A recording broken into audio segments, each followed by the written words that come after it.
Grabando, grabando, grabando, grabando. Ok. ¿Gobernaron este sitio los hijos del hielo? ¿O fueron los vigilantes? Estas runas son inciertas. Témanle a un hombre que no tiene nada que perder.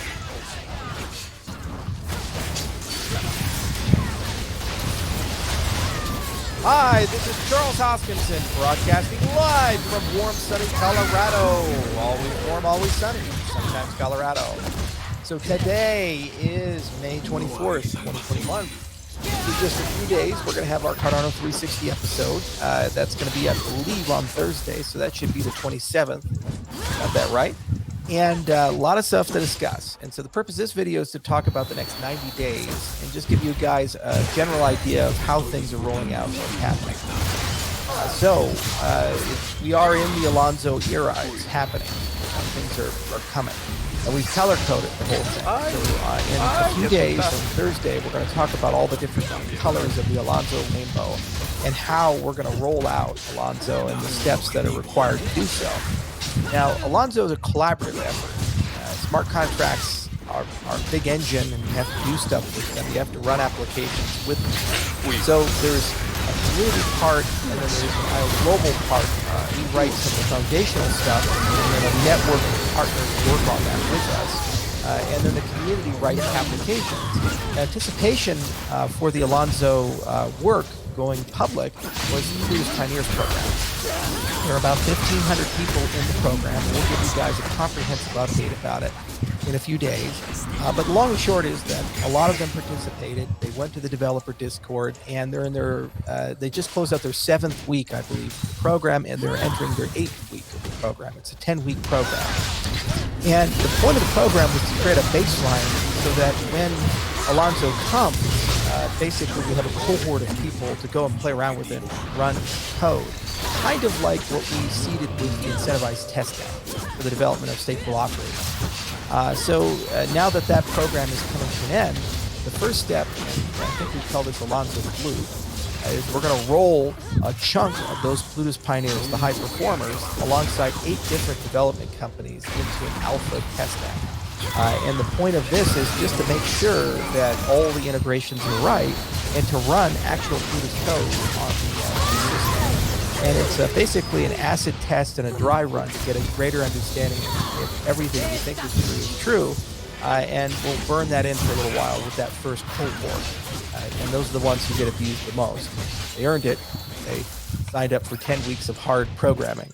And now they actually get to stretch your legs and do things. So the other cohort, so there are 2. One is the Plutus Pioneers, the other are development companies. These are companies that came in on fixed cost contracts to basically go and write Plutus code and build Plutus applications as tests and tutorials to get a better pedagogical understanding of all the design patterns and techniques and common bugbears and so forth. Also, a lot of that stuff is going to help us in real-world benchmarking, so we can do apples-to-apples comparisons of cost of running things on the network. So the next 30 days are going to be mostly comprised of that effort and activity.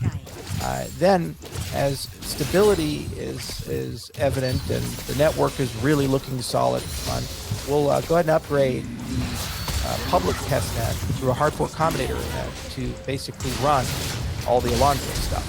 It's kind of the next generation. And then we'll burn that in for a little bit. And then we'll immediately begin discussions with integration partners. So those are exchanges, wallets, custodians, and anybody else who's running Cardano infrastructure at the moment to say, hey, you guys need to integrate against the testnet because things are moving very quickly. In addition to that, the next wave of Plutus people will be rolled into that public testnet. And our goal is to provide enhanced support. So we have a lot of people that we've brought on board to basically help people write Plutus applications and think about Plutus and work on documentation. For example, these 8 companies we've brought on board to build things, we're probably going to also do a deal to do pull request review and other such things. And so we're still working out some of the details about what the best SLA is going to be for developer support. But it's our goal to build a prominent ecosystem. For example, I'd love to see a Cardano Stack Exchange, and if we can get there, then what I'll do is make sure that our people actually read the stack and answer questions. That's an example of an interactive feedback loop that we have. And there's a lot of documentation improvements that we've done, and we're currently working on that and dedicated people for it. And we also brought in another program for optimization. So we have several optimizations. All they're doing is just looking at areas where improve performance. And we've already seen a 60% improvement in performance from prior optimizations. There's more work to be done. There's a lot that can be optimized. Uy, pero el Chaco no está en mi equipo. As many of you Y noticed la last prueba year, de launch of Shelly.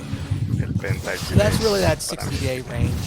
And then the goal is that as we're burning in with that 60-day range, that as we approach the tail of 90 days, to start having that reasonable conversation of strategy for when and how to do a hard fork combinator. So the exact deadlines and discussions will be brought out in 3 days, and we'll have pretty graphics and nice discussion. We'll go through the whole program, but I wanted to give you guys kind of a brief, concise heads up about where we're at. We have internally Alonzo nodes running. The code is running on Alonzo. There's still a lot of bugs and kinks and things to get out, and there's still a lot of stability that needs to be improved, as expected. And it's the exact same situation last year when we were deploying and building Shelly. And there's a boatload of things that need to be integrated properly, like the wallet backend, and we need to make sure that the Plutus application backend is portable. And we're doing everything in our power to make sure that that works in parallel and is speedy. And we've brought on a lot of extra QA resources. We've brought on a lot of part-time and temp dedicated people just to handle specific things. So we upgraded part-time, I should say, to full-time, all these kinds of things. And so we take this very seriously, and we're really excited about it. But, Alonzo is Alonzo because of you guys, not because of us. It's a generic smart contract framework. And really, it's defined by the applications that are constructed. So as a final point to all of this, over the next 90 days, we're extremely interested in making sure that those who have viable projects or the potential of viable projects aren't just left to die on the vine, but rather get the support that they need so that they can take those projects to the next level. So part of that is the Catalyst program, and part of that is making sure that we have a broad group of developers who are there to lend a hand and some assistance with this new model and help people get their applications to a ship-ready state. So the next 90 days, that's a huge priority and focus of ours. The more you do, the better Alonzo is before Alonzo ships. And our goal is to make sure that this is as painless as possible of an upgrade to the network. Now, from the end user experience on the Daedalus side, there's probably not going to be much that you have to do other than you'll just get a notification that there's an update, HFC event. We've been through this before with Mary and the prior hard fork combinator events. So you'll just basically upgrade, and that's that. That said, we really want to improve the browser experience for browsing. And so we're having an enormous amount of discussions right now with Roy guys and other people in the ecosystem about how do we make sure that you have a seamless browser experience for viewing dApps and curating dApps and working with dApps. And this will require some additional standards, new CIPs to be written, and it will require some modifications of browser interface through an extension. So we'll have more to say about that, not this time, but probably in the next 60 days, conservative in 90 days, to make sure that a safe, secure, and really friendly user experience is brought to market. So this is probably going to be the busiest 90 days in my company's history and in the ecosystem's history. We're all going to work together to get this done, and there's an enormous amount to do still. And I hate delays and I hate setbacks, and we've done everything in our power to try to de-risk things, parallelize things, and build in redundancies and alternative plans and support. Now, all this said, stuff could come up. It's important to manage expectations, but we're getting it done. And every week we see a lot more maturity than the week before, and the next 90 days are going to be some of the most significant engineering our company's ever done. At that point, Cardano was woken up completely on the smart contract side, ideally, and we are in a really good position for the next levels, the governance side and other such things, which will become majority focused. Now, glimpses into future technology is also going to happen. So at the end of this month, we're going to do a presentation on Mithril and a presentation on Hydra. So there's been a lot of progress with Hydra, and there's actually a new paper called Mithril, which is the light client approach for Cardano. I often believe Mithril, Hydra, plus Omega are the three core components of the cryptocurrency of the third generation to be competitive. So the fact that two of the three are now imminently in paper format, and they have prototyping teams behind them, is a really good sign. It means we can move a lot faster than we've moved before. And as soon as we get this giant smart contracts up here now, then focus on this refinement well. We've been doing an enormous amount of work also on the verification and certification of smart contracts. Not much to say. We'll give you guys an update. Not much to say yet about what the overall certification plan is. And as many of you know, I'm embedding that in a university. I hope with Wyoming for engineering. But we're in negotiations for that, and we'll see where that goes. There are many options and good places to do it. So the train is moving, things are coming along. Good to be back in the saddle here on Monday, 8 a.m. Ready to go. And you guys are ready to go too. We're all excited about it. We're all fired up about it. And the next few months are going to be some great months, some hard months, and long months, challenging months. But I'm very proud of the community. Plutus Pioneers, we anticipated maybe about 200-300 people signing up, 1,500, of which at least 500-600 are actually taking the course extremely seriously and really writing great code and really asking good questions. There's a high level of engagement on the Discord. That's a great cohort to grow with, and we are definitely going to continue that program after we've done a refinement of it. Mastering Cardano is also underway. The book, Jim Caldwell is writing it, and the University of Wyoming is working on that as a blockchain technology. It'll be open source, Creative Commons publication, and we'll get into a delivery train soon where chapters are written on GitHub, one after another for you. And we'll also be announcing, probably at the end of June, the start date of the Prism Pioneers program, so that people can build identity-oriented applications in addition to Plutus applications. We'll probably roll that out in concurrent with one of the Plutus Pioneers tracks. We will continue the Plutus Pioneers program. We'll just make sure that we keep adding to it, refining it, and so forth. But it's the home stretch, guys. Home stretch. So 90 days of hell, and we'll get through it. Now, just to manage expectations again, I'm not saying that 90 days from the date of this video that there will be Alonzo on the mainnet. What? People all over the internet just love conflating my words. What I'm saying is the most critical engineering path, integration path, ordination path, and community path is occurring over the next 90 days. Because so much has to come together, and everybody's prepared for it, and we will be overloaded with that. That is my hope that within that time frame, we'll do a hard fork combinator event. But unfortunately, things can happen.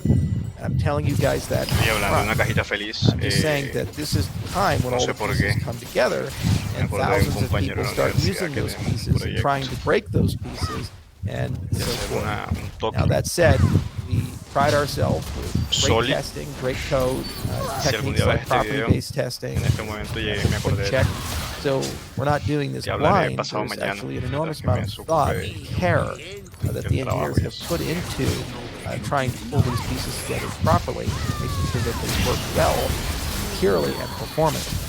But there's an enormous amount of testing that needs to be done. And again, things can come up. That said, there are internally people doing code. There's an Alonzo node and so forth. So we're fairly confident with the roadmap ahead in our delivery train. Our release cycle is every 2 weeks, and we're very confident that we have.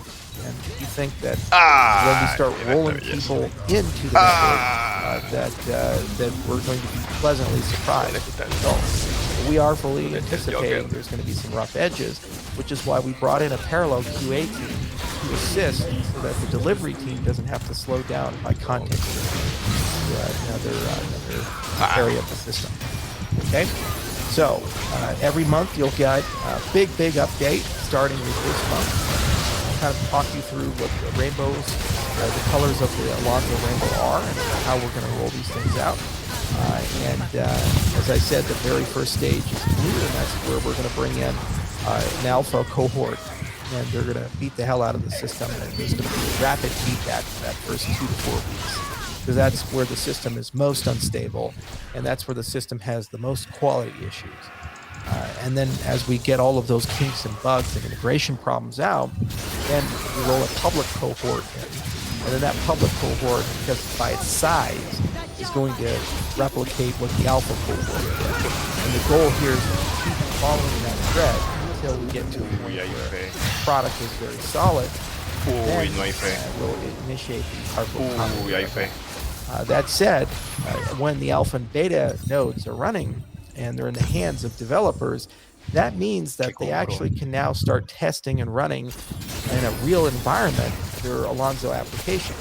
As many of you are aware, software does take a little bit of time, so things that are being written on the whiteboard or self-tested can now actually be tested publicly. That means that we can start seeing the development of an Alonzo app ecosystem rather quickly, and we can get a lot of cooperation there. And as I said, my priority is to work with the community as they're building these things and provide help and support. Everything from answering questions about how the protocol works to formal verification, potentially through writing specifications, to other such things, and either through us or through partners. To help people get where they need to go. It can be as simple as pull request review. It can help measurably for nascent applications, or perhaps even co-development if you see something really sexy and interesting in the ecosystem. So that's where we're at. Tune in on the 27th for the Cardano 360 episode, and as I said, some sneak peeks and various things like the Pro and Hydra. Also, a lot of discussion about the formal layout. Our people put an enormous amount of thought and work into this, and delivery people have been going nonstop. So I really would like to thank Nigel and Jared Maroney and all the people on the delivery side, on the project management side, for going above and beyond the normal course of duty. A lot of weekends, they've put a lot of hours se hace el penta y le tengo que dar los 10. And we're quite happy with where we sit. I'd also like to thank the engineers who continue to deliver actually on time. If you look at our release schedule, every 2 weeks stuff comes out, and releases are cut. And they've had to do a lot of very difficult engineering in a very short period of time. And they've managed to do that quite well, and a lot of grace. So good news for the Haskell ecosystem, and good news for people who like professional shops. They've really exceeded themselves and done great work. Okay. So that's my brief morning update. As I tell the community, I always try to share things with you guys as soon as possible, and I always try to manage expectations as best I can. In the past, we didn't, because we were getting bad inputs. So I had slides that had dates on it, and I give you the dates that I had. Turned out that the dates weren't real, and we couldn't achieve them. But the difference between then and now, years later, is professionalize the organization. And when we look at dates and delivery trains, if we're off, we're not off by months, we're off by weeks usually, because of something exotic or unforeseen, or because a vendor didn't show up and deliver something as they promised us. So we've gotten a lot better at orchestrating and managing that. It's important for people to understand that Cardano is not just a product of IOHK. It's more than 10 development companies that work full-time with dedicated teams on Cardano. And so there's an enormous amount of delivery independently with Cardano. There's a lot of vendors who consume Cardano. I think there's almost 100 exchanges across the world that have listed ADA. Many wallets that have supported ADA, and a lot of custodians and financial infrastructure. So there's an enormous coordination problem and parallel infrastructure, GraphQL interfaces to REST APIs, to Rust, to Haskell infrastructure, in some cases proprietary infrastructure written by the exchanges, Java or another language, to support this. And so it's a bewilderingly complex project under the hood, and any change that's made to the way the core protocol works percolates through that entire structure. So an enormous amount of coordination has to be done. And the larger the project gets, the more coordination is required. A lot of the unsung heroes, people like Mel and others, handle this every single day. And they have to haggle with people, some cases, who don't speak English very well. Hombre, pero compañero. Get things upgraded in a timely fashion. Else some plank will not work the way as intended. No. And that's just the reality of a large distributed system with many users and many consumers. And smart contracts are only going to add more to that system and more means. That said, it's a completely new smart contract model, extended UTXO. It's a completely new programming language, domain-specific language built on top of Haskell, Plutus. And there's a lot of goodness to that, and a lot of thought went into it. We made Cardano with love, which is a little bit of Italian. Italians always with love. ¿Qué hace? ¿Qué hace? So we really wanted to make sure that otros solve real objetos problems legendarios. and be useful. And it's exceedingly exciting to see that use and utility finally come in the format of smart contracts. There's certainly things already before. There's NFTs running. It made a multi-asset. Tokens of Cardano, a lot of metadata now. Cardano Wall, see all the metadata store that's happening there. We have big identity projects we can do because we have metadata. But smart contracts have always been the capstone, the holy grail of utility for us. And it's incredibly good to see this age come. And it's good to see a model that only existed in theory years ago actually become reality after a lot of hard work and discipline. So my personal congratulations and thanks to the Plutus team, Michael Payton-Jones, Emilio Chakrabarty, and the rest. They've done an amazing job throughout the years, and they're very unsung usually. So now we finally get